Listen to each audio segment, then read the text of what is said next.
अभी last topic है आपका, चैप्टर के बीच में छोड़ दिया था। जनरली चैप्टर का फ्लो ना टूटे इसलिए कुछ भी जो थोड़ा सा टॉपिक से हट के अलग सा टॉपिक होता है उसको हम लोग लास्ट के छोड़ते हैं। प्लाज्मा मेम्ब्रेन और सेल मेम्ब्रेन के बारे में बता रखा है। यहाँ पर आपको बताया गया था कि ये सिलेक्टिव परमेबल मेम्ब्रेन होती है। पहले आप इसको देखो, ना तो ये प्लांट सेल है ना ये एनिमल सेल है, ठीक है ना। एक ये जर्नल सी आपको सेल बना के दिखा रखी है जिसको हम टिपिकल सेल बोल देते हैं। ध्यान से देखो, ये जो हमने भारा बना रखी है ये आपकी सेल लिखा ही नहीं, ये रहा सेल वॉल है। सेल वॉल है तो ये पोरस होती है। पोरस का मतलब कि सारा मटेरियल इसके अंदर बाहर आ जा सकता है इजीली, ठीक है ना। कोई भी आ रहा है कोई भी जा रहा है, दरवाजे खुले हुए हैं, पोरस। तो इसके साथ तो कोई टेंशन ही नहीं है, ठीक है ना, कभी भी। और हाँ, ये भी ध्यान रखना, हम लोग सामान अंदर बाहर आने जाने की बात कर रहे हैं तो यहाँ पर मोस्टली दो ही चीज़ होती हैं, एक तो गैस जो अंदर बाहर आती है और एक हमारा लिक्विड। कभी भी सॉलिड चीज़ें बहुत मुश्किल ही होती हैं। जैसे मान लो अगर आप लोगों ने स्किन के ऊपर अगर कोई ऑइंटमेंट लगाते हो तो वो लिक्विड होता है या फिर वो स्प्रे होता है, बस इससे ज़्यादा कभी सॉलिड नहीं देगा वो आपको डॉक्टर की भाई सॉलिड आप लगा लो, ठीक है ना। तो ये आपका गैस हो गया और ये लिक्विड हो गया। तो गैस के अंदर यहाँ पे बात करेंगे ऑक्सीजन की और CO2 की, और लिक्विड जो हमारा जर्नली जो बहुत इंपॉर्टेंट है वाटर है। सेल को हम दूध नहीं पिलाते, ठीक है ना, तो ये वाटर है, दूध या कोल्ड ड्रिंक या वगैरह वगैरह। ओके, ऑक्सीजन जो है वो सेल के लिए रिक्वायरमेंट है, ज़रूरत है ना सेल की, उसको ऑक्सीजन चाहिए। ध्यान रखना क्यों ऑक्सीजन चाहिए, यही ऑक्सीजन जो ग्लूकोज बनेगी बॉडी के अंदर, यहाँ पे ग्लूकोज आएगा, यहाँ से ऑक्सीजन आएगी, माइटोकॉन्ड्रिया के अंदर रिएक्शन होगा और क्या बनेगी, एनर्जी बनेगी। तो रिक्वायरमेंट है। CO2 क्या है, उसका वेस्ट है सेल का। तो इतना तुम्हें पता होना चाहिए, अगर ऑक्सीजन रिक्वायरमेंट है तो ऑक्सीजन अंदर चाहिए, CO2 बाहर निकालना है, ठीक है ना। वाटर हमारा ये एक रिटेंशन मूवमेंट है। वाटर किस लिए चाहिए, ठीक है, अच्छी बात है। वाटर चाहिए कि सेल के अंदर जो भी फूड है उसको डाइजेस्ट करने के लिए, और वाटर चाहिए कि सेल का जो टेम्परेचर है उसको रेगुलेट करने के लिए, ठीक है ना। तो अभी चलो बात करते हैं हम यहाँ से क्या कह रहे हैं आपसे। तो ये इस तरह का प्रोसेस होता है। तो सेल वॉल पोरस है, कोई टेंशन की बात नहीं है। जो मेन कहानी आती है वो सेल मेम्ब्रेन पे आती है। सेल मेम्ब्रेन सेमी परमेबल, ये कुछ चीज़ों को अंदर बाहर आने देगी, कुछ चीज़ों को नहीं आने देगी, और कैसे आने देगी कैसे नहीं देगी वो आपको इसमें समझना है। तो यहाँ पर आपको दिखा रखा है कि बुक के according some materials like carbon dioxide oxygen can move across the cell membrane is by the process of diffusion, ठीक है ना।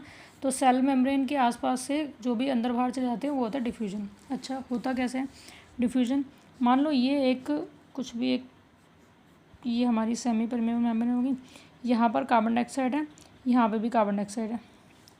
दूसरा एग्जांपल लेते हैं, ये हो गया हमारे पास एक, ये कंटेनर है, यहाँ पे पानी ज़्यादा है और ये ऐसे, यहाँ पे पानी कम है। मान लो यहाँ पर एक एरिया है जिसको मैं ओपन कर देती हूँ, तो पानी यहाँ से यहाँ जाएगा कि यहाँ से यहाँ जाएगा, कॉमन सी बात है, पानी यहाँ से यहाँ जाएगा। क्यों जाएगा, क्योंकि इधर कंसनट्रेशन ज़्यादा है इधर कम है। और कब तक जाएगा, तब तक जाएगा जब तक पानी इन दोनों का क्या हो जाए, बराबर ना हो जाए। बस सेम ही कंसेप्ट आपको यहाँ पर देखना है।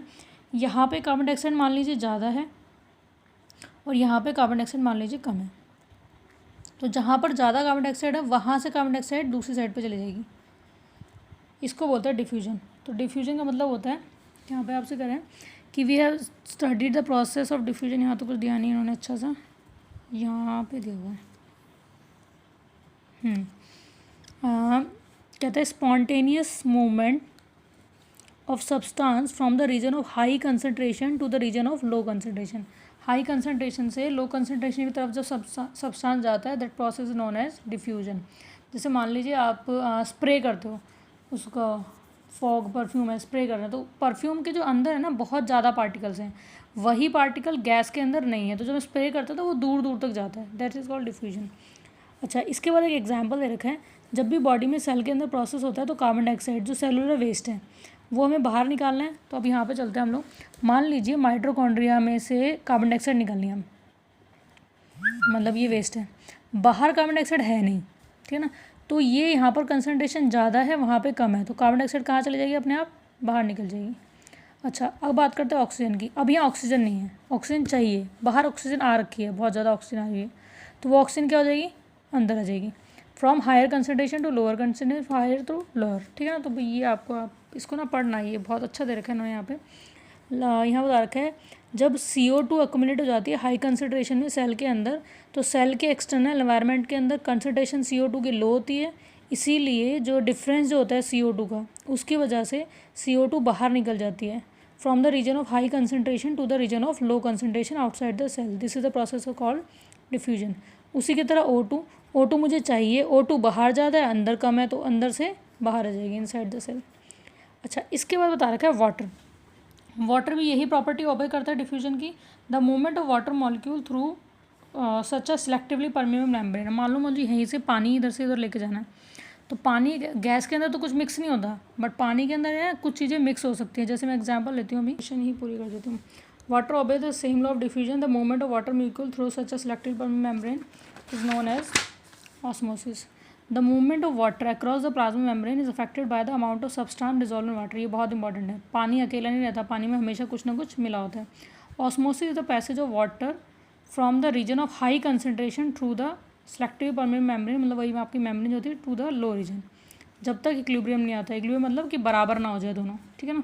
अब यहाँ पे आपको 3 केसेस दिखा रखे हैं, ये तीनों केसेस मैं आपको बताती हूँ, ध्यान से देख के समझने की कोशिश करना। हाइपो मतलब कम, आइसो मतलब इक्वल, और आपका हाइपर मतलब ज़्यादा, जैसे हाइपरटेंशन, ठीक है ना।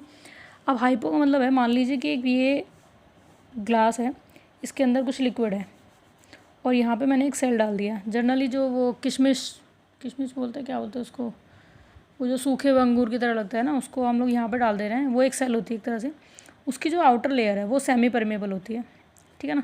तो अब हम लोग उसको इसके अंदर डाल रहे हैं, तो डालने के बाद क्या होगा, यहाँ पे हम देखेंगे कि हाइपोटोनिक का मतलब होता है कि जो आउटसाइड कंसनट्रेशन है वो इक्वल है, ठीक है ना। यहाँ पर और यहाँ पर same concentration, sorry outside concentration lower है और इनसाइड कंसनट्रेशन हाइयर है, ठीक है।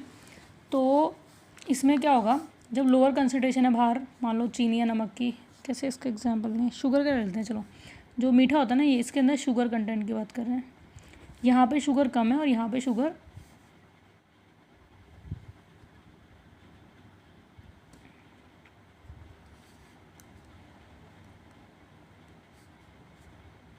ब्रेक हो गया पॉइंट, क्या तीनों को एक साथ बनाते हैं। मान लीजिए कि ये आपके पास 3 कंटेनर हैं, तीनों के अंदर हम लोगों ने कुछ पानी डाला हुआ है और ये हमारा ना शुगर सॉल्यूशन है, मतलब हमने चीनी डाली है पानी के अंदर, उसी तरह वो कंसनट्रेशन बदलेगा। हमने इसके अंदर एक किशमिश डाला, तीनों के अंदर, तीनों में किशमिश है, ठीक है ना। मान के चलो किशमिश के अंदर ना एक्स अमाउंट ऑफ शुगर है और यहाँ पे शुगर जो है वो लेस है, यहाँ पर शुगर जो है वो इक्वल है इनसाइड एंड आउटसाइड, और यहाँ पे जो बाहर वाली शुगर है वो ज़्यादा है, मोर है। हम लोग अब वाटर की बात करते हैं। अगर यहाँ पे शुगर लेस है तो कॉमन सी बात है वाटर मोर होगा, क्योंकि सेम लेवल का जो हम लोग इक्वल ले रहे हैं। तो जब ज़्यादा पानी है और अंदर पानी कम है, तो पानी क्या करेगा, अंदर एंटर कर जाएगा, क्योंकि हायर कंसनट्रेशन टू लोअर। तो जो ये सेल है आपकी वो स्वेल हो जाएगी, यानी कि फूल जाएगी। इसके अंदर जनरली आपने देखा होगा, पानी के अंदर किशमिश डाल के रख दो तो वो फूल जाते हैं, ठीक है। वो इसीलिए फूलते हैं क्योंकि पानी जो है बाहर ज़्यादा है, बाहर चीनी नहीं थी तो वो अंदर एंटर कर गया। इसके अंदर आप देखो इक्वल है, बाहर जो कंसनट्रेशन है अंदर भी वही कंसनट्रेशन है, तो पानी अंदर जाएगा बाहर जाएगा, अंदर बाहर, बट इक्वल है ना।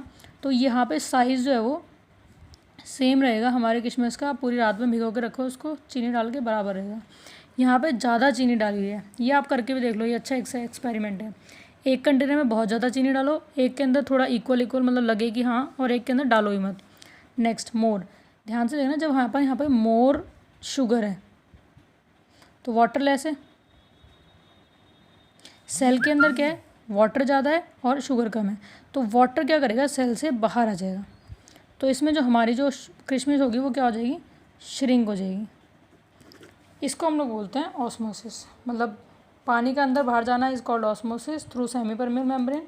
और ये जो पानी के अंदर बाहर जाना है वो डिपेंड करेगा पानी के अंदर मिक्स क्या चीज़ है। अगर वो सेल की कंसनट्रेशन के इक्वल होगा तो कुछ भी नहीं होगा, साइज़ को ज़्यादा होगा कंसनट्रेशन के तो सिकुड़ जाएगी और आपका सिकुड़ जाएगी, श्रिंक हो जाएगी, ठीक है ना। और अगर आपका मतलब ये पानी की कंसनट्रेशन कम है चीनी की, तो ये जो हो जाएगा स्वेल हो जाएगा, फूल जाएगा, ठीक है ना, ये आपको ये इंपॉर्टेंट है। और जैसा ये खाली इसके लिए नहीं है, न्यूक्लियस में कहीं पे भी सामान अंदर बाहर जाएगा ना ऐसे ही